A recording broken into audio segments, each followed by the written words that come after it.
नमस्कार दोस्तों, health and safety channel में आप सभी का स्वागत है। वर्कर के अधिकार पार्ट 3 में आज हम लोग बात करेंगे चैप्टर 3 हेल्थ प्रोविजन के बारे में दोस्तों, जो कि बहुत ही इंपॉर्टेंट होने वाला है। हेल्थ प्रोविजन में टोटल सेक्शन है 11 टू 20। सो हेल्थ का जो प्रोविजन बनाया गया दोस्तों, हेल्थ का जो कानून बनाया गया, ये जो भी कंपनी के ऑक्यूपायर है, टॉप मैनेजमेंट है, उनका जिम्मेदारी है कि किसी भी एम्प्लॉय या वर्कर का फिजिकल हेल्थ और मेंटल हेल्थ दोनों को ही सुरक्षित रखे, दोनों को ही सेफ रखें, ताकि वो काम करने में किसी भी तरह का असमर्थ ना हो। फिजिकल हेल्थ का मतलब है दोस्तों, वो शारीरिक रूप से स्वस्थ होना चाहिए। मेंटल हेल्थ का मतलब है वो मानसिक रूप से स्वस्थ होना चाहिए, उसके ऊपर किसी तरह का मेंटल प्रेशर काम से रिलेटेड नहीं होना चाहिए। तो सबसे पहला जो सेक्शन 11 है क्लीनलीनेस का बारे में है, मतलब साफ सफाई के बारे में है। इसमें लिखा गया है दोस्तों, factory must be kept clean, factory occupier is responsible to maintain all requirement. नीचे जो रिक्वायरमेंट दी गई है, इन सभी को मेंटेन करने के लिए फैक्ट्री का जो ऑक्यूपायर है वो जिम्मेदार है। फैक्ट्री के जो मालिक है वो जिम्मेदार है, या फैक्ट्री को चलाने वाले जो टॉप मैनेजमेंट है वो जिम्मेदार होंगे। क्या क्या जिम्मेदारियां हैं उसके बारे में आगे बात करते हैं। Daily removal of waste and dust मतलब डेली तौर पे हर दिन दिन बाय डे जो है वेस्ट, जो कचरा है, और डस्ट जो धूल है, वो साफ सफाई होना चाहिए। Weekly cleaning of floor and wall, साप्ताहिक तौर पे फ्लोर और दीवार का साफ सफाई होना चाहिए। अगर डेली करते हैं तो बहुत ही अच्छा है ऑर्गेनाइजेशंस के लिए। Proper drainage system need to be maintain, जो भी फैक्ट्री है, प्लांट है, उसके अंदर में प्रॉपर ड्रेनेज सिस्टम होना चाहिए, ताकि जो भी वेस्ट है और वो सारे अच्छे तरीके से ट्रीट हो सके, ताकि कुछ भी कचरा पानी या मतलब कुछ भी अनवांटेड वेस्ट जो है प्लांट के द्वारा जो जनरेट होता है, या फिर मैन्युफैक्चरिंग प्रोसेस में जो भी वेस्ट जनरेट होता है, वो वेस्ट को सही तरीका से ट्रीट किया जाए, सही तरीका से उसको मतलब ट्रीटमेंट करके उसको कहीं भी डिस्पोज किया जाए, ताकि वो उसके कारण, वेस्ट के कारण लैंड, एयर या वाटर पॉल्यूट ना हो, प्रदूषण ना हो। तो सबसे पहला इसमें प्रोविजन दिया गया था हमारा daily removal of waste, second weekly cleaning of floor and walls, third proper drainage system need to be maintain, drainage system को मेंटेन रखना है। पेंट एंड वाइट वॉशिंग के बारे में डिटेल लिखा गया है कि इफ नो वॉशेबल पेंट, अगर जो पेंट है वो वॉशेबल नहीं है तो उसको हर 5 साल में पेंट करना जरूरी है, रीपेंटिंग करना जरूरी है। और अगर वॉशेबल पेंट है तो वो 3 साल में सिंगल कोट पेंट होना चाहिए और 6 महीने में उसका क्लीनिंग होना चाहिए। If any other case be kept white wash और कलर वॉश, किसी भी केस में अगर व्हाइट वॉश और कलर वॉश यानी चूना के द्वारा किया गया है तो वो हर 14 महीना में दोबारा से व्हाइट वॉश या कलर वॉश होना जरूरी है दोस्तों। ये था सेक्शन 11। आगे हम लोग बात करेंगे सेक्शन 12 के बारे में। सेक्शन 12 में चालू करने से पहले आप सभी से रिक्वेस्ट करना चाहूंगा कि चैनल को कृपया लाइक, सब्सक्राइब एंड शेयर जरूर करें, ताकि ये जो नॉलेज है हर वर्कर को, हर एम्प्लॉय को, हर ऑर्गेनाइजेशन में काम करने वाले लोगों तक पहुंच पाए, ताकि वो अपने अधिकार को मालूम कर सकें और अपने अधिकार का मतलब जो भी कानूनी तौर पे उनको जो भी फायदा मिलना चाहिए वो उनको मिल सके। राइट। सेक्शन 12 है दोस्तों disposal of waste and effluent के बारे में। वेस्ट क्या होता है? वेस्ट का मतलब होता है कचरा, जो भी मैन्युफैक्चरिंग प्रोसेस के द्वारा निकला है किसी भी इंडस्ट्री में। देन एफ्लुएंट का मतलब होता है पानी। पानी मतलब जो हम लोग प्रोसेस में इस्तेमाल करते हैं वाटर का, किसी भी तरह का मैन्युफैक्चरिंग प्रोसेस में, उसमें केमिकल हो सकता है, ऑयल हो सकता है, पेंट हो सकता है, ग्रीस हो सकता है, किसी तरह का अलग केमिकल्स हो सकता है, तो वो सारा चीज को हमारे को कैसे ट्रीट करना है। पहला उसमें सब सेक्शन है effective method for disposal of waste and effluent. जो भी तरीका है उसको, वेस्ट और एफ्लुएंट को डिस्पोज करने का, वो तरीका इफेक्टिव होना चाहिए। उसके कारण, वेस्ट और एफ्लुएंट के कारण हमारा जो लैंड, एयर, वाटर है वो प्रदूषित नहीं होना चाहिए। Approval from prescribe authority require for the system use. ये जो हम लोग डिस्पोज करेंगे, इसको हम लोग किस सिस्टम से हम लोग डिस्पोज करेंगे, इंडस्ट्री को किस तरह से डिस्पोज करना है, वो इंश्योर करने के लिए स्टेट गवर्नमेंट के द्वारा, सेंट्रल पॉल्यूशन कंट्रोल बोर्ड या pollution control board, state government के द्वारा बहुत सारा प्रोविजन बनाया गया है। उसके बारे में भी हम लोग आगे बात करने वाले हैं दोस्तों। सेक्शन 13 है वेंटिलेशन एंड टेम्परेचर के बारे में।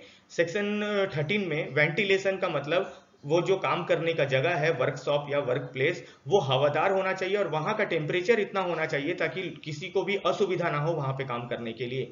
जैसे कि steel industry, power industry, thermal hydrocarbon power industry, इन सभी का जो टेम्परेचर होता है बहुत ही हाई होता है।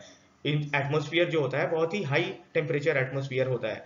राइट। और कहीं ऐसा भी इंडस्ट्री होगा जैसा कि जो आइस मैन्युफैक्चरिंग होगा, या फिर आइसक्रीम मैन्युफैक्चरिंग इंडस्ट्री होगा, वो सभी में टेम्परेचर बहुत कम होगा। या जो फिर फूड या बीवरेज को स्टोर करके रखते हैं, वो सब इंडस्ट्रीज में। सो वेंटिलेशन एंड टेम्परेचर के लिए क्या प्रोविजन है? Adequate ventilation and temperature control होना चाहिए वर्क प्लेस का।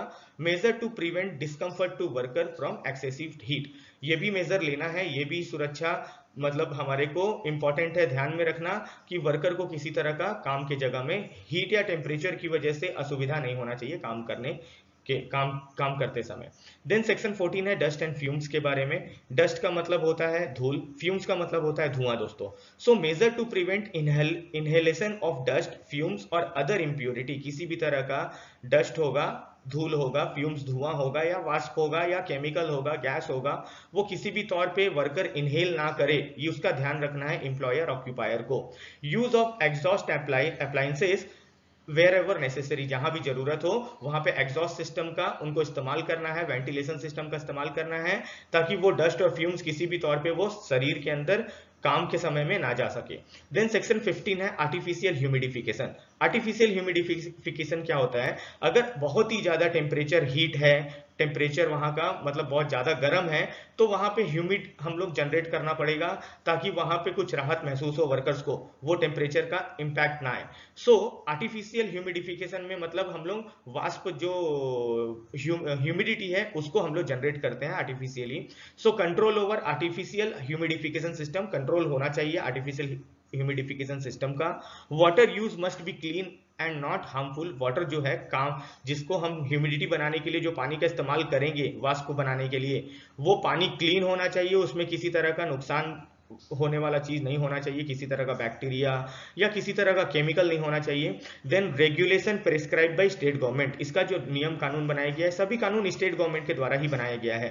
देन सेक्शन 16 में जो है ओवर क्राउडिंग, काम का जगह में ओवर क्राउड ना हो, बहुत जगह भीड़ भाड़ ना हो, उसको कंट्रोल करने के लिए factory must not be over crowded, factory के अंदर ओवर क्राउडिंग नहीं होना चाहिए, भीड़ भाड़ नहीं होना चाहिए काम के जगह में, जिससे दुर्घटनाएं होने का चांस बढ़ जाता है। सो मिनिमम स्पेस पर worker specify 350 cubic feet initially, मतलब शुरुआत में उसको 350 फीट जगह, 350 क्यूबिक फीट जगह होना चाहिए।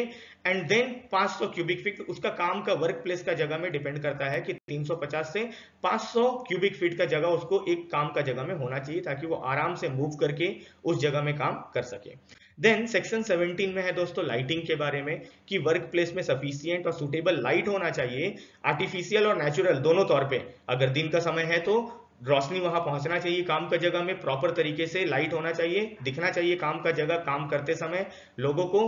और आर्टिफिशियल मतलब किसी तरह का लाइट बल्ब या किसी तरह का प्रोविजन कर रहे हैं तो सफिशिएंट हो, जिसके कारण उसमें ग्लेयर ना हो, धुंधलापन ना हो और शैडो परछाई ना बने, परछाई के कारण भी लोगों को कम दिखता है और दुर्घटनाएं होने के चांस होती है, तो लाइट का भी प्रोविजन है दोस्तों।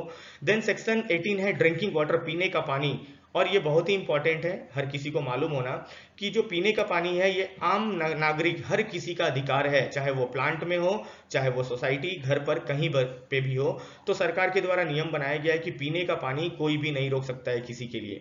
तो सबसे पहला adequate supply of wholesome drinking water, वहां पे पीने का पानी होना चाहिए।